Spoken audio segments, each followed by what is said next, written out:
This week's watch is a Rolex GMT Master 2. It's missed several service windows and as a result is showing wear both internally and externally. The watch is the client's only watch and a daily wearer. While it's not the oldest example we've featured on the channel, we will be applying a lot of the same techniques to reverse the damage caused by the missed maintenance services. The main area of concern is the rotor bearing axle. Excessive time between replacement and oiling has caused the side shake to increase to the point where the rotor weight is able to impact the movement and case back.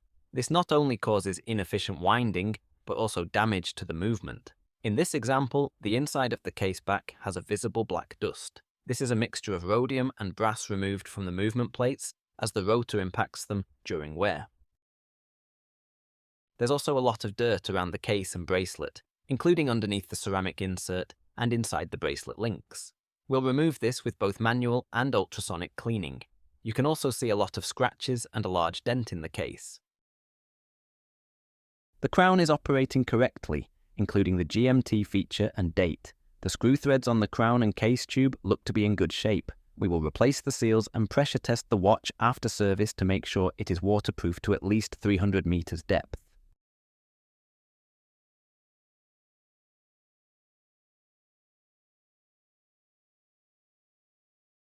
Here you can see the black dust which I mentioned. There is quite a lot in this case. Missing service windows on a valuable watch like this really is a false economy.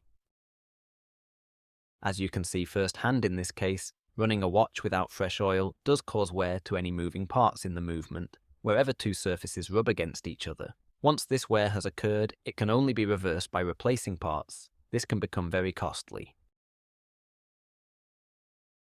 Moving on to view the watch under our microscope, we can see even clearer the need for servicing. There is more black dust present, as well as some small hairs and other debris. We can also begin to see the line which the winding rotor has begun to score in the plates, exposing the brass slightly in places. This also gives us a closer look at the condition of the oil, which is visibly dry.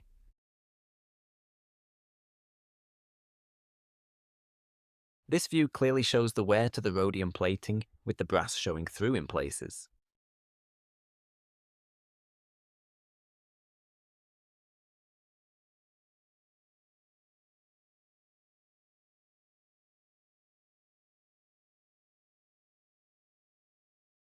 Once again we can see the excess movement in the rotor. This definitely needs attention.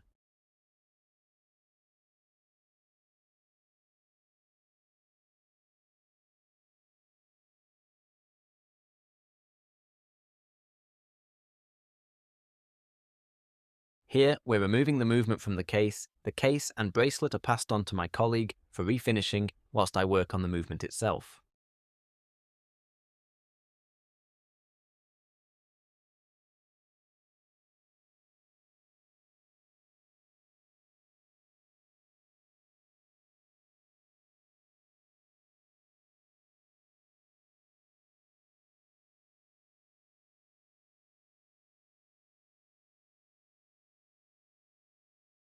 With the movement out of the case, we can see that the dial and hands are in perfect condition. The watch should look great when we're done. When a watch is running, we always carry out a pre-service test to see how the watch is running before we begin. In this case, it is running very badly. The rate is very inconsistent, to the point that the computer can't correctly pick it up. This is likely down to the black dust, which is on the escapement. We also have a very low amplitude and a beat error. This will be due to dirt, lack of oil and a tired mainspring. Definitely time for a service. The lack of attention is also very noticeable when we strip the case parts. Bezels and bracelets can trap a surprising amount of dirt, skin and hair. If you ever buy a pre-owned watch, a service is always a good idea before wearing it to clear out all this type of grime.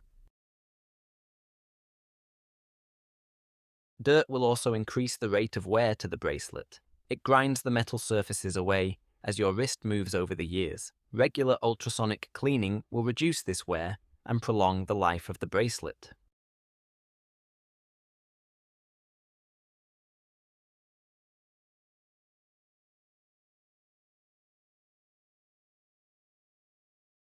Here we move to the ultrasonic tank. This footage is sped up. In real time, this is a 20-minute cycle.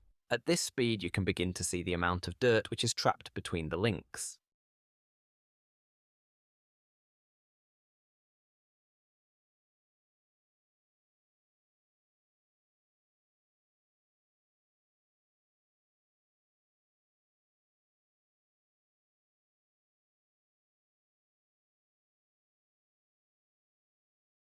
With the dirt gone, we can begin refinishing. The first stage uses various grades of drum sanders on an 8mm lathe to remove the deepest scratches.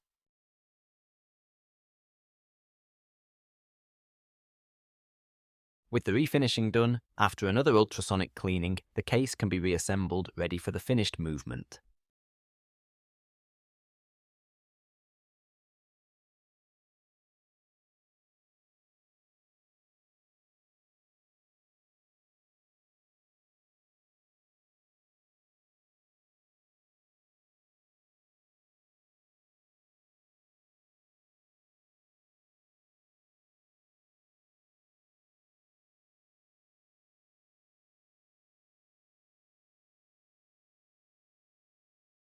The clean case and new spring have the bezel turning much more smoothly.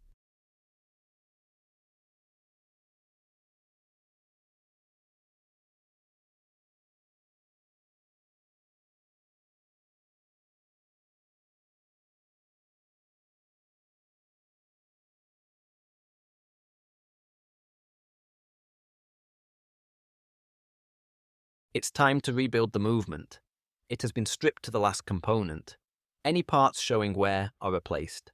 The parts are cleaned in a 3-stage Elmer RM90 using Elmer cleaning fluid and 2 rinse cycles. They come out of the cleaning machine bright and shiny and free from any dirt or oil. The Rolex 3135 caliber is particularly good for this. The rhodium plating is excellent quality, as is the decorative finishing. They often come out of the cleaning machine looking like brand new.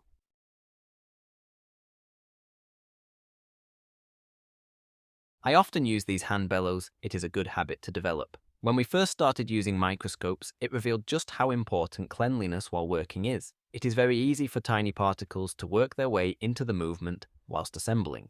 The bellows is always within reach, and I will constantly be picking it up and cleaning the movement without thinking.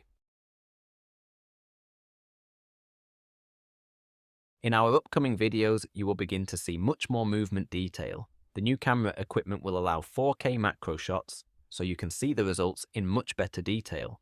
On this caliber, I like to begin rebuilding with the keyless works. Temporarily fitting the winding bridge to the other side makes this process much easier.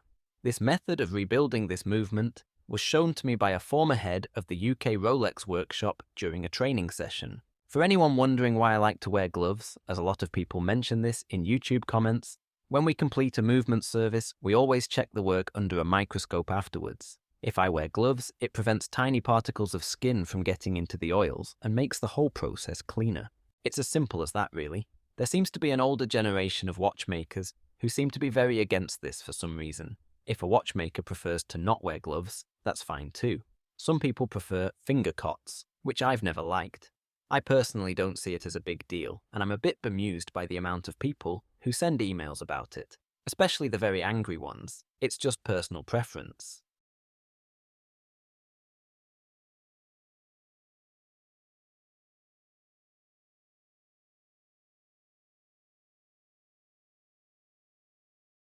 Here, we are rebuilding the automatic winding rotor by replacing the bearing.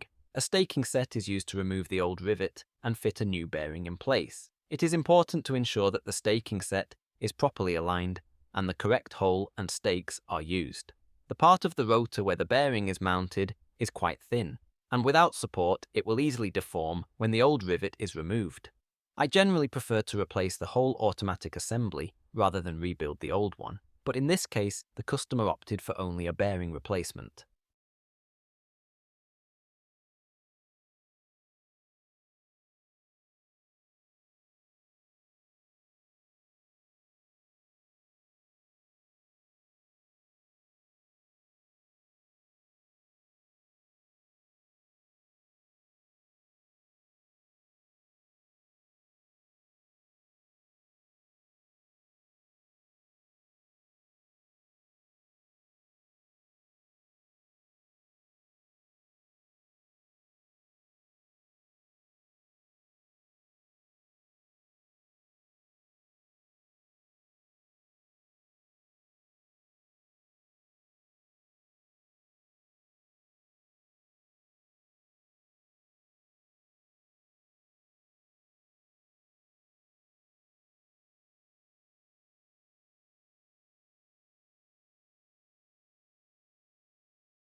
We rotate the stake and hammer the bearing to rivet it into place securely.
We regulate after service by rotating the microstellar regulating nuts with this tool to ensure accurate timekeeping. We can then carry out the post-service test on the timing machine. We now have a good rate of timekeeping, but the watch still has a beat error, as you can see from the two separate lines. A good trace will be a single vertical line, so we now adjust the escapement to put the watch in beat. When the escapement is properly aligned, it is running at its most efficient. With this done, we are left with an almost perfect result. Amplitude is back above 270 degrees, and the watch is keeping time to within chronometer specs.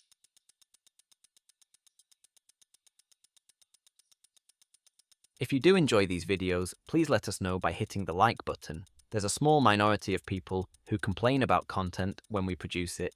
This can make using YouTube a bit of a thankless task. When a video gets a few 100,000 views, that small minority can become quite a few people. We are fortunate that our repair workshop is always fully booked, well in advance, and we don't rely on YouTube for any income. So when you upload a video and people email complaints about camera or sound quality, it can feel like a bit of a pointless job, especially when they take so many hours to produce and edit. So if you do enjoy the videos, let us know by hitting the like button, and we will continue to make them and improve the production quality.